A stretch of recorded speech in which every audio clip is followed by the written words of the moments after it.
வாங்க நண்பர்களே, வணக்கம். உங்க எல்லாரையும் நம்ம யூடியூப் சேனலுக்கு அன்போடு வரவேற்கிறேன். அதிமுகவுல இப்போ ஒரு பெரும் பரபரப்பு. இது வேற யாரும் இல்ல, நம்ம முன்னாள் அமைச்சர் அண்ணன் கே.ஏ. செங்கோட்டையன் பத்தி தான்.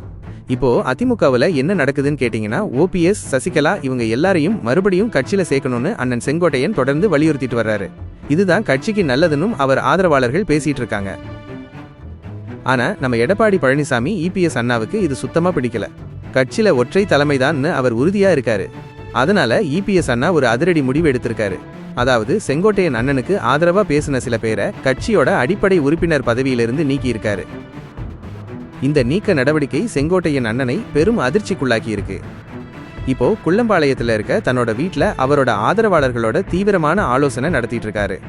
அடுத்த கட்டமா என்ன முடிவெடுக்கலாம்னு ஆலோசிச்சுட்டு இருக்கிறதால கூடிய சீக்கிரமே ஒரு முக்கிய அறிவிப்பு வெளியாகும்னு எதிர்பார்க்கப்படுது. அதனாலதான் செங்கோட்டையன் அண்ணன் வீட்டு முன்னாடி நிறைய பேர் கூட்டிட்டு இருக்காங்க. அதிமுகவுல இப்போ ஒரு பதட்டமான சூழல் நிலவுது. செங்கோட்டையன் அண்ணன் என்ன முடிவு எடுக்க போறாரு? கட்சியில இருந்து வெளியேறி தனிப்பாதை அமைப்பாரா, இல்ல சமாதானம் பேசி மீண்டும் இணைவாரா? பொறுத்திருந்து பார்க்கலாம். இந்த மாதிரி அரசியல் தகவல்கள் தெரிஞ்சுக்க நம்ம சேனலை சப்ஸ்கிரைப் பண்ணுங்க. உங்க கருத்துக்களை கமெண்ட்ல சொல்லுங்க. இன்னொரு அப்டேட்டோட மறுபடியும் சந்திக்கிறேன். நன்றி, வணக்கம்.